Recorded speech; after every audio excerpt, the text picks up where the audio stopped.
Hey, how's it going, guys? I'm Daniel Sunugville here with my 2014 Shelby GT500 that's listed for sale right now. Car has 26,000 miles on it and some change. Gets driven every once in a while. That's a weekend car.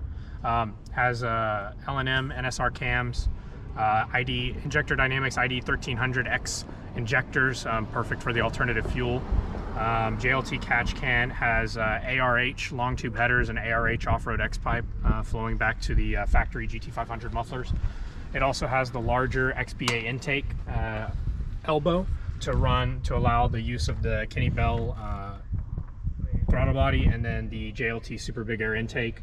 On the engine side, or the supercharger side, it has a ATI 10% overdrive pulley and factory upper pulley. Currently making around 17 pounds of boost on the current setup. Intercooler, heat exchanger, radiator, all that stuff's factory, but it runs really well. It does have a 165-degree thermostat that's been installed. Keeps things nice and cool.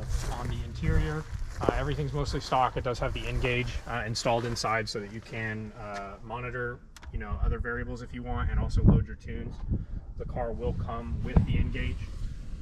Car is tuned by Lund Racing, and it has two tunes loaded on the N-gauge, one for E85, one for pump gas. It's currently running on pump gas, gets around 25, 26 miles to the gallon. On the pump tune, or on the E85 tune, it'll get around 12. You saw inside the car, it has the Recaros. It also has the Shaker Pro system, so it comes with the best sound system you can get on the car factory. Car has Nittos all around. There are 275, 35 19s in the front, 315, 35 20s in the rear. They're drag radials in the rear and standard tires in the front. What else? It's on the factory electronically adjustable Bilsteins, but it does have Ford Racing GT500 springs on it, so it's lowered 1.25 inches across the board.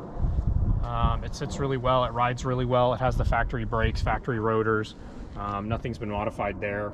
On the suspension side, it does have BMR relocation brackets for the lower control arms, and then Sinister Mustang anodized, they're anodized blue billet aluminum lower control arms, and then it also has BMR adjustable panhard bar to center it. Trying to think, Dyno Dynamics LED fog lights that I installed just to clean things up. Brand new battery, just replaced the battery about 6 months ago. That's all I can think of, man. So yeah, it's listed. It's here in Mustang, Oklahoma, but I can trailer anywhere in the nation for the right price. So thanks for watching.